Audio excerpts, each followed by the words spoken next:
I asked them the question like, why would you not to want to put a nameplate on? They were like, nobody else is putting it, and like I don't want any danger in the house. But everybody else has a nameplate. I was almost using like the camera to interface myself and the world. Like my loneliness in Ahmedabad uh, was quite a lot, and I think I was using the camera to sort of tackle that. So me and my mother basically decided to revisit Shine Bagh, and it's all been repainted. It's all been sort of polished into basically it sort of feels like nothing ever happened here, but both of us know that a lot happened.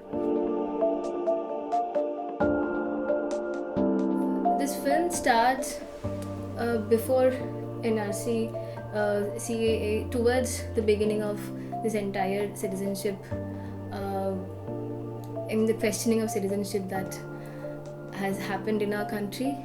The partition has happened long time back, but the horror of partition is so very real. I mean, even today, especially after 22nd of January this year. I mean, the first thing that I really want to know from you is, how does it feel? How does it feel in today's time to have the identities that you were not asked to choose? You were born with them. How does it feel to be a Muslim in today's times? Yeah, I mean, that was definitely not a question in my mind while I was growing up. As in, I was in a very sort of syncretic kind of locality, and I was in a school where there were not many Muslims. And I mean, of course, there were a lot of things that you sort of look away from. I mean, there's a lot of shaping of personality that comes, but nothing that I had actively thought about. I think after 2014, things slowly started changing, and I think when the re-election happened in May, I think that's when and a lot of political sort of things started happening, and a lot of my friends started questioning, why am I suddenly so distressed?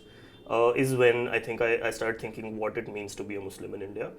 Um, I mean, obviously, we all know about the political ramifications of, you know, being a second class citizen. That, I mean, slowly and gradually has sort of come to the, at least in left spheres, more out there. But there is a psychological and more, I guess, psychological aspect to this, like a more internal world of deep anxieties and fears that exist on the everyday. So it's not something that I can look away from. So being a Muslim in India is sort of doom scrolling on like the news and seeing, okay, Mira, do I have any friends in Mira Road, for example? Or 22nd, if there's a procession happening outside my house, what are the ramifications of that? Will the procession come near my house as well? So it's hyper awareness of the things that are happening. And I mean, I think the film that I've made, Insides and Outsides, was kind of like an exploration of that internal world, of being in an age also where you have access to every single information in the world all the time, and not being able to look away from it. What does that do to, say, a minority, any subaltern person? What does that do when you sort of keep looking and you cannot look away? So and also, you know for me it was important to understand, being a Muslim in India for me in this generation is one thing, but being a Muslim, for another generation, for my parents who actually sort of were born in some kind of hope for a better country. So, how do they deal with, because they've experienced the 1992 sort of move, like the beginning of what basically has ended now, the Ramjan movie thing in that time, and they sort of saw it come back. They saw it sort of things normalize a little bit.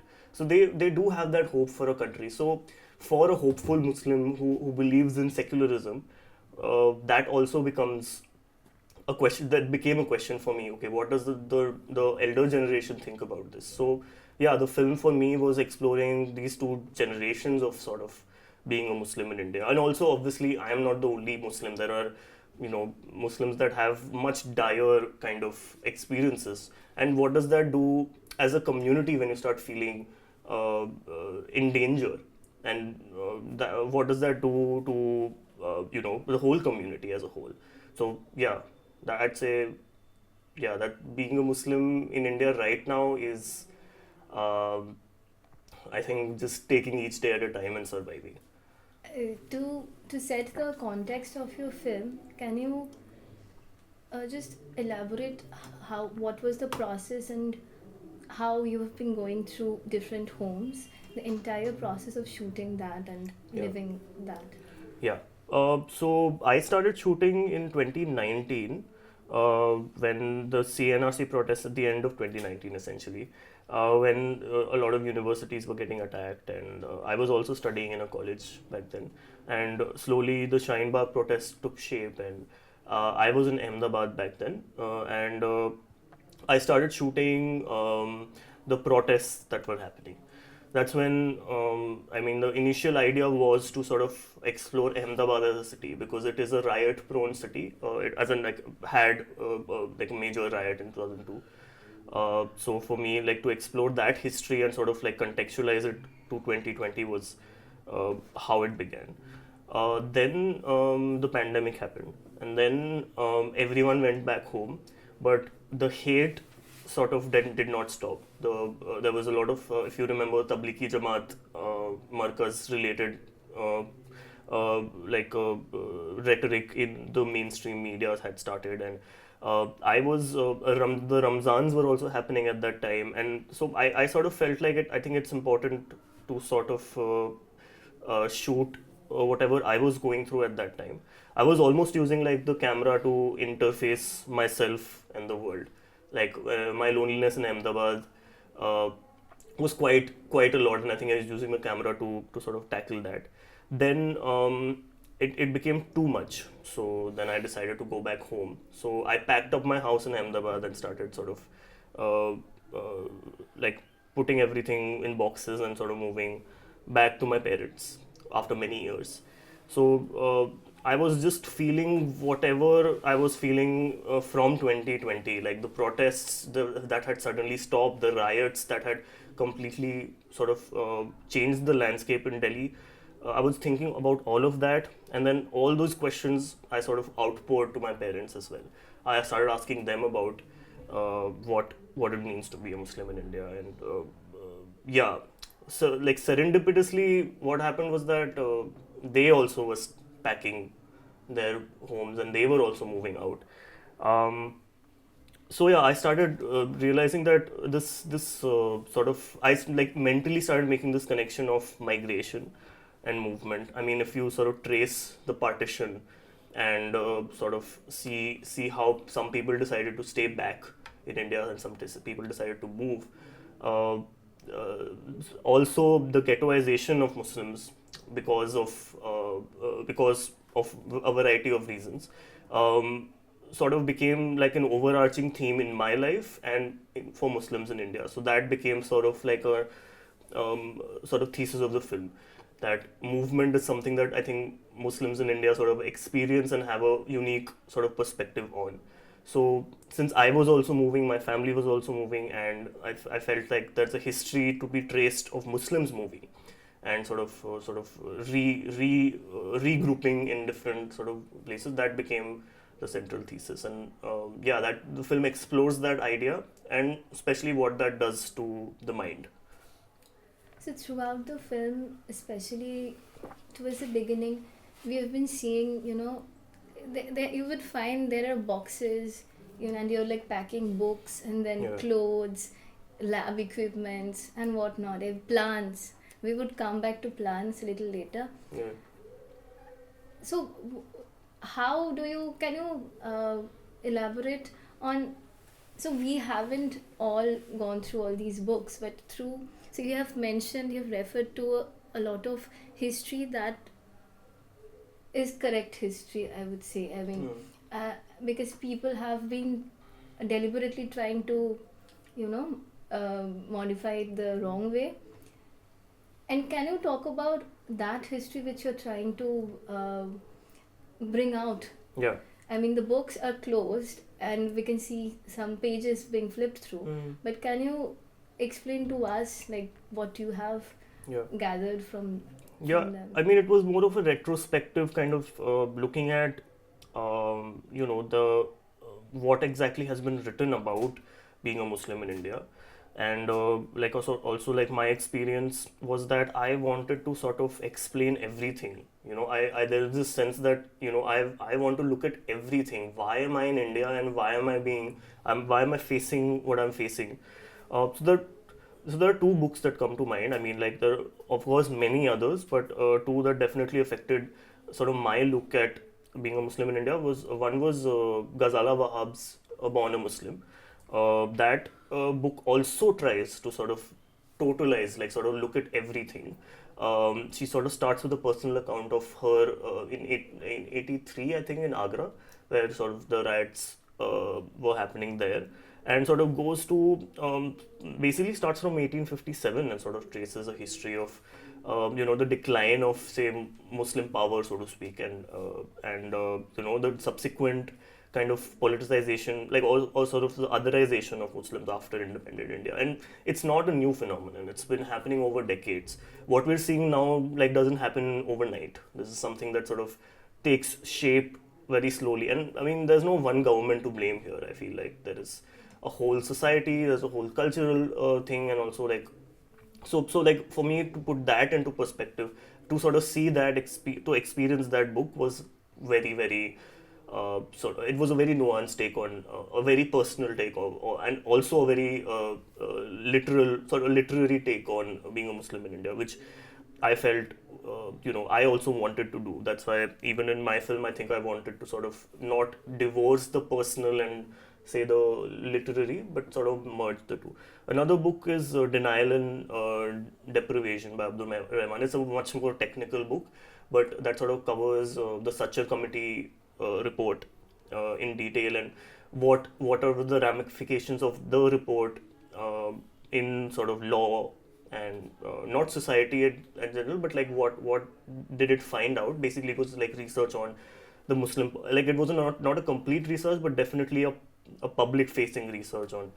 Uh, so for me, all of this was new. All of this, there is all obviously lived experience, but then there's this aspect of just researching your context.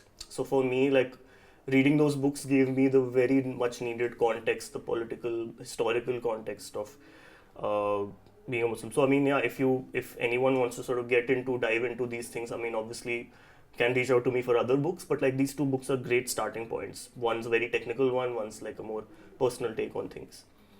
Yeah, they also feature in the book. So like I sort of start the film with a box. The box is basically that whatever I sort of was reading and I was experiencing at that time. So that opens up and sort of the film begins. So yeah, that I feel like for me it was important to sort of contextualize my own lived experience somehow. So that it happened quite later, much later, once I had shot everything. There is a very scary and atmosphere. I mean, there's some kind of fear psychosis happening everywhere, and Yeah. and living through those experiences, you have been also reading up. You have been uh, gathering information about what is happening, and in one place in the film, you'll find his voice is shivering when he's speaking, and it is a very difficult thing to do. I mean, there's such a lot of things happening. I mean, what is an emotional journey of making this film? How did you manage? How did you cope up with everything that's happening outside and inside? I mean, as the As the title yeah. says. Yeah, I mean, the film was actually like a process for me to like sort of deal with a lot that I was feeling.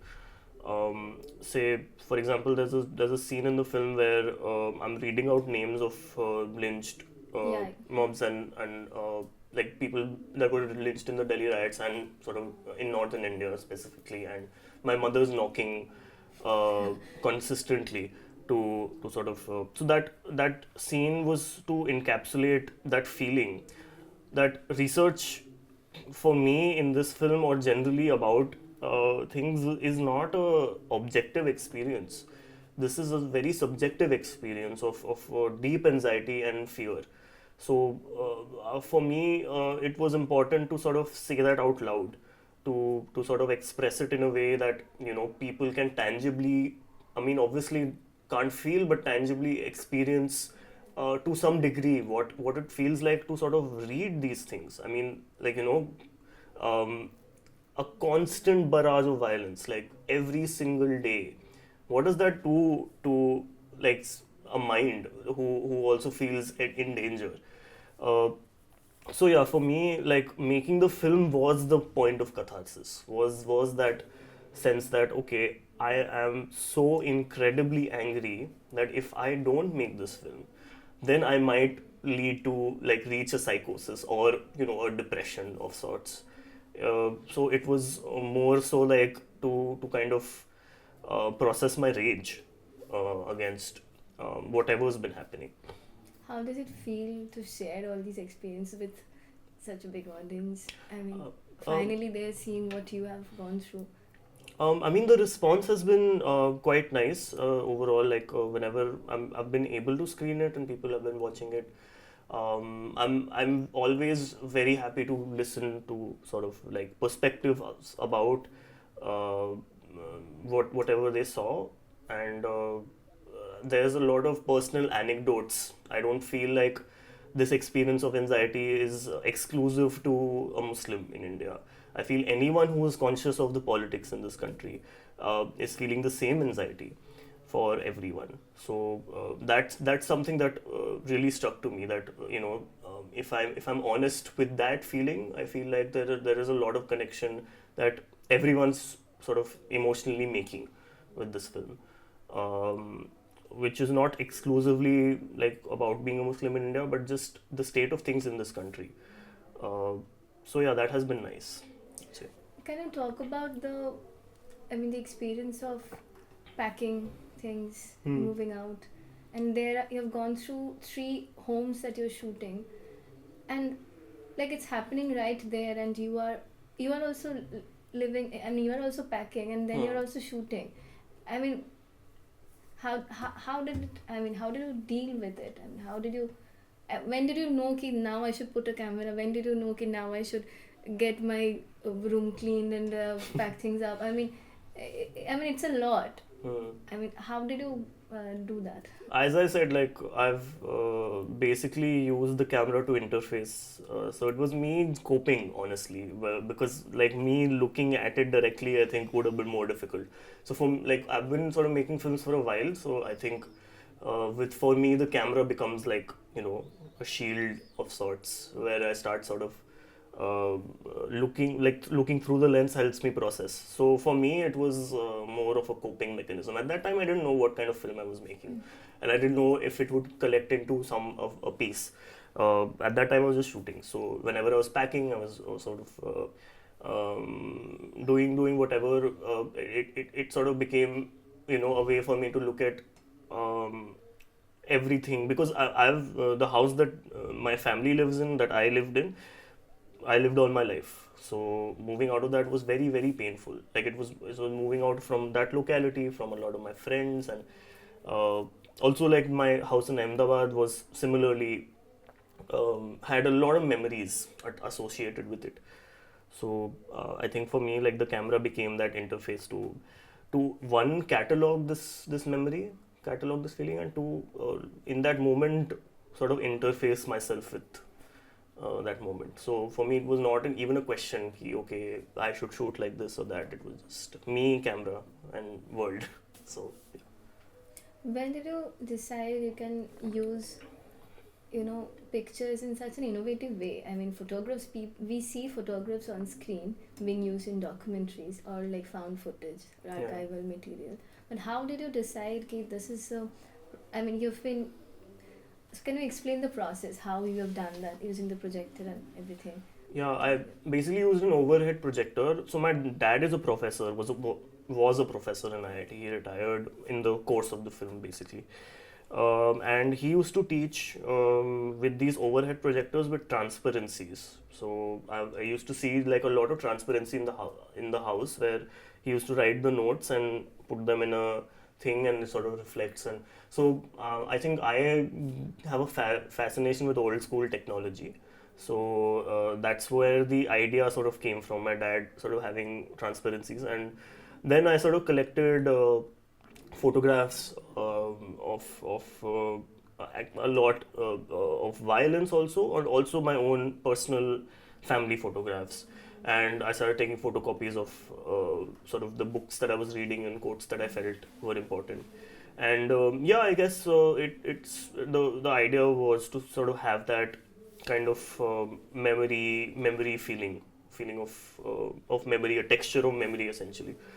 And also like sort of showcasing it in my room became important because I wanted to sort of have this feeling that okay, in a room a whole world can exist.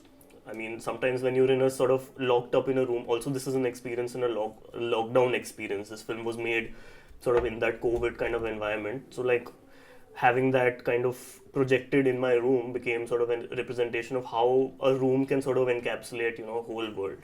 So yeah, that idea came from that. And yeah, a lot of the shooting sort of after I shot the verite stuff, a lot of the shooting happened inside the home. So inside that particular room, so that became yeah, that projection became that kind of representation of that. Towards the end, we find a new home. I mean, you come to a new home. Can you talk about how that experience is? Because after such a lot of things happening, and then we hear, I mean, this beautiful debate on putting a nameplate outside the home. Yeah. Yeah, can you talk about how things are there now? Yeah, I mean, right. It was sort of initially the film's ending was much different. The film's ending was about just us living life in the house. It was about, you know, the fact it was sort of communicating this idea that life goes on. So my mother is cooking like biryani again. My father's watching TV again. Everything's sort of like happening as it happens. Like basically, a home is not made from you know, the space that you inhabit, but it's more like that was the idea that was communicating. I mean, in some ways, that is life. Matlab that the fact that you are with the people you love and you sort of cohabit that space, that is one way. But like when I showed that ending to people and I you know, discussed what it make them feel, they felt that the feeling of that hopelessness fizzles out. And that's not something that I also agreed with. That's not something that is the reality of it. So that's after that I kind of did a interview with my parents about a very real question about okay, well, are you putting a nameplate outside? And they're not. They still haven't. It's still not there because everyone around surrounding in that, maybe like the campus that we used to live in, it was not as overtly right wing, but the one that we are living in now is fairly right wing. They have flags of Jai Shri Ram right outside, like surrounding us, like completely. So when I asked them the question like, why would you not to want to put a nameplate on? They were like, nobody else is putting it, and like, you know, I don't want any danger in the house. But everybody else has a nameplate, and everybody else, you know, is fine with sort of putting their name out, and we were not, and that sort of became like a sort of debate point for us. Such a small thing, but it's such a huge implication for me. Like, and for me, like ending the film there and sort of having the thing was sort of bringing us back to that reality. That sure, like we are all surviving, but there is a very very tangible fear that every single Muslim in this country has, and that cannot be sort of brushed away in some humanist way. It needs to be sort of like tackled with, and it needs to be dealt with. It needs to be felt. So yeah. So you have been revisiting sites of violence and sites of protest. So can you talk about how those things? I mean, you've been revisiting Shaheen Bagh. Now the place is Yeah. empty. Mm. How do you feel? I mean, what is the? I mean, yeah, what do you Yeah. feel? So me and my mother basically decided to revisit Shine Bagh, and it's all been repainted. It's all been sort of polished into, basically it sort of feels like nothing ever happened here. But both of us know that a lot happened. So I mean, going back there was sort of like a reminder that okay, this space sort of was a historical space, and it sort of was a turning point in history for a lot of Muslims in India because they stepped out and sort of vocalized a lot of the things that they vocalized. So yeah, going back there was, I think, an effort to sort of assert, you know, our own position. Like, I mean, even if that space does not exist, that memory of it does. So that I also, it's not in the film, but I also visited the riot areas in Shiv Vihar, and you know, the aftermaths of that, and also I visited like my old sort of ancestral home that we moved out, like my parents moved out, my father moved out from. So a lot of that is sort of a reassertion of memory for me, that you know, we, even if like we're sort of moving places, there is definitely a history that we carry with us, that will remain in documents like this, like the film that I've made. They will remain in those documents, they will remain in the memory of people. And as, like, you know, the famous slogan is sab yaad rakha jayega. That became like the point. Yeah, thank you so much, Arbab. Thank you. We're very, very, very happy when we first watched this film. We were so happy that this film has been made, and I would really request everyone watching this, please do invite us. We would bring his film to your school, colleges, to your neighborhood, everywhere you want us to screen this film. Please ask us. We would want to bring this film to you, and this film has been made to be screened at everywhere. Just tell us, just let us know. Email us at peoplesfilmcollective@gmail.com, and we would organize a screening for you. Thank you very much, Thank Arbab, you. and thank you all for listening.